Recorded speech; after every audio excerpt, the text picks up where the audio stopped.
துலாம் ராசி நேயர்களுக்கு நிகழ இருக்கக்கூடிய சூரிய பெயர்ச்சி என்ன மாதிரியான நன்மைகள் எல்லாமே ஏற்படுத்தி கொடுக்க இருக்கின்றது, கிரகநிலைகளின் ரீதியாக அமைய இருக்கும் சாதகங்கள் என்ன, பாதகங்கள் என்ன. சூரிய பகவான் தனது உச்சராசியான மேசராசியை விட்டு விலகி சுக்கரனுடைய ஆட்சி வீடான ரிஷபராசிக்கு பயிற்சியாகிறாருங்க. அங்கு ஏற்கனவே சஞ்சரித்து கொண்டிருக்கக்கூடிய குருவோடு இணைகின்றாருங்க. இந்த இணைவு என்பது துலாம் ராசியில் இருப்பவர்களுக்கு எதிர்பாராத ஒரு ஜாக்பாட் யோகத்தை தரக்கூடியதாக அமைஞ்சிருக்குதுங்க. அந்த வகையில் மற்ற கிரகங்களுடைய சஞ்சார நிலைகள் என்ன என்று பார்க்கும் பொழுது, மேஷத்தில் சுக்கிரனும் புதனும், ரிஷபத்தில் சூரியனும் குரு பகவானும், கன்னியில கேதுவும், கும்பத்தில் சனி பகவானும், மீனத்தில் செவ்வாயும் ராகுவும் இணைந்து சஞ்சரிக்கிறாங்க. இந்த ஒரு கிரகங்களுடைய சஞ்சார நிலைகளின் காரணமாக மேலும் என்ன மாதிரியான ஒரு முன்னேற்றங்கள் எல்லாமே உங்களுடைய வாழ்க்கையில் ஏற்பட இருக்கு என்பது குறித்தான முழுமையான பதிவு தான் இந்த ஒரு வீடியோவில் நாம் விரிவாக பார்க்க போகின்றோம். அதற்கு முன்னாடி குரு மற்றும் சூரியனை பற்றி சற்று விரிவாக தெரிந்து கொள்வோம். ஜாதகத்தை கொண்டு எதிர்காலத்தை கணிக்கின்ற ஜோதிட கலை என்பது ஒரு ஆச்சரியமான அதே நேரம் மிகவும் ஆழமான ஒரு கலையாகுங்க. பல வகையான ஜாதகங்களை கணிக்கின்ற போது ஜாதகத்தில் ஏற்படுகின்ற கிரகங்களுடைய சேர்க்கையை பொறுத்து பல வகையான பலன்கள் என்பது ஏற்படுவதை அனுபவத்தில் தெரிந்து கொள்வோங்க. அந்த வகையில் ஒரு ஜாதகத்தில் நவ கிரகங்களில் முதன்மை கிரகமான சூரியனும் முழுமையான ஒரு சுபகிரகமான குரு கிரகமும் சேர்ந்து ஒரே வீட்டில் இருந்தால் ஏற்படக்கூடிய பலன்கள் என்ன என்பதை தெரிந்து கொள்வோம். ஒரு மனிதனுடைய தந்தை எலும்பு மற்றும் பற்களுடைய வலிமை, உடல் பலம், நோயின்மை ஆகியவற்றிற்கு காரகனாக சூரிய பகவான் இருக்கின்றாருங்க. நற்சிந்தனை, ஆன்மீகத்தில் ஈடுபாடு, மகான்கள் சித்தர்கள் மீது மரியாதை, தெய்வீக படிகளில் விருப்பம் ஆகியவற்றிற்கு காரகணமான குரு பகவான் இருக்கின்றாருங்க. இந்த சூரியனும் குரு பகவானும் ஜாதகத்தில் இணைந்திருப்பது என்பது பல சிறப்பான பலன்களை தரவல்லதுங்க. ஒரு நபருடைய ஜாதகத்தில் சூரியனும் குருவும் சேர்ந்து எந்ததொரு வீட்டில் இருந்தாலும் அந்ததொரு வீடு என்பது சூரியன் மற்றும் குரு கிரகங்களுக்கு நீச்ச வீடுகளாக இல்லாமல் சமன் எனப்படும் நட்பு வீடுகளாக இருக்கும் பட்சத்தில் அந்ததொரு ஜாதகர் உயரிய கல்வியை கற்றவராக இருப்பாருங்க. அறிவியல் மற்றும் ஆன்மீக கோட்பாடுகள் இரண்டையுமே நன்கு கற்றறிந்து இளமை பெற்றவராகவும் இருக்கக்கூடுங்க. நிதி நிறுவனங்கள் மற்றும் வங்கிகளில் தலைமை அதிகாரிகளாக இருக்கக்கூடிய ஒரு யோகம் என்பது இவர்களுக்கு உண்டு.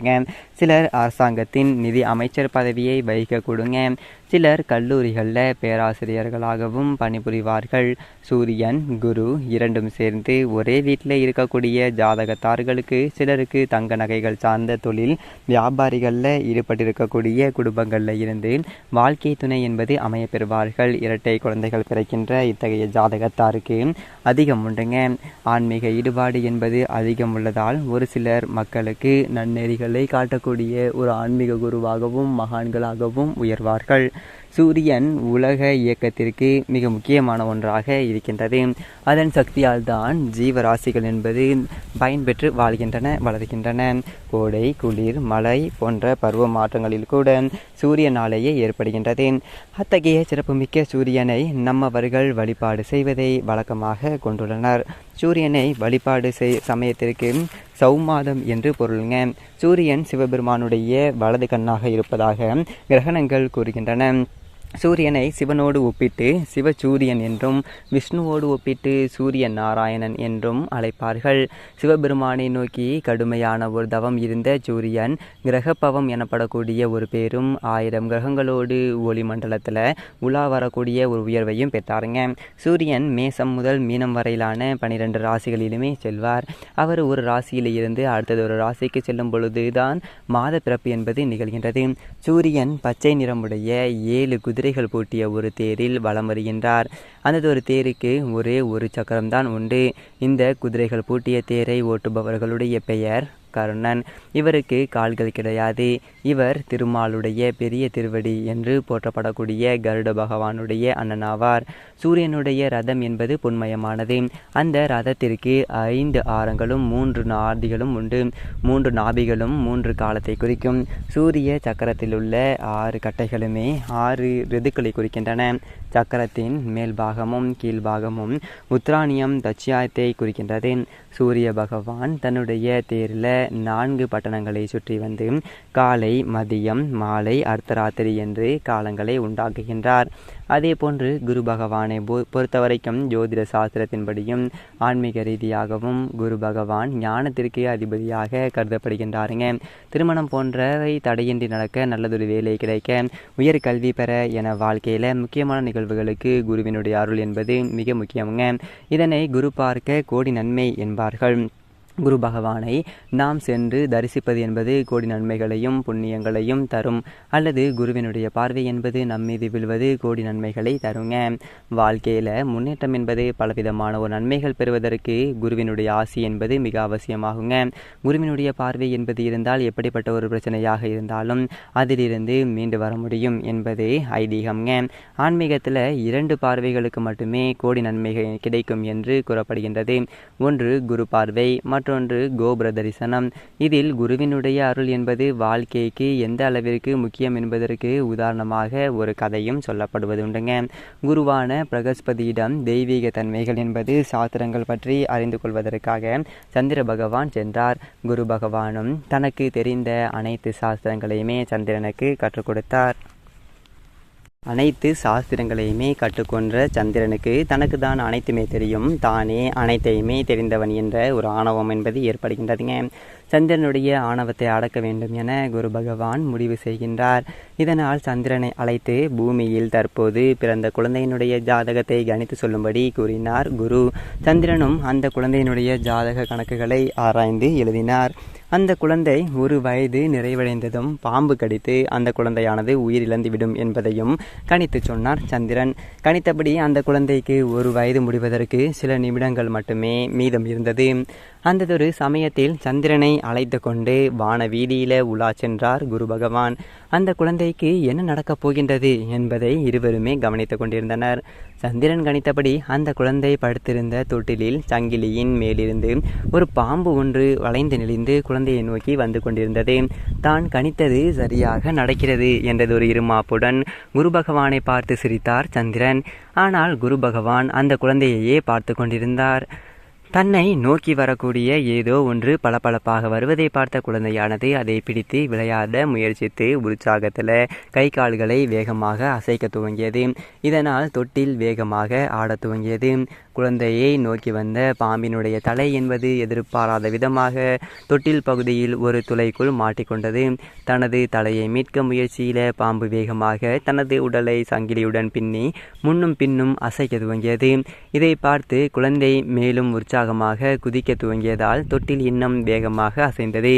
இதில் பாம்பினுடைய வால் பகுதியும் மற்றொரு துளைக்குள் மாட்டிக்கொண்டது. தொட்டில் சங்கிலி வேகமாக ஆடியதால் அதில் உடல் இறுகி பாம்பானது உயிரிழந்தது. குழந்தையையும் முதல் வயதினை பூர்த்தி செய்து 2வது வயதில் அடியெடுத்து வைத்தது.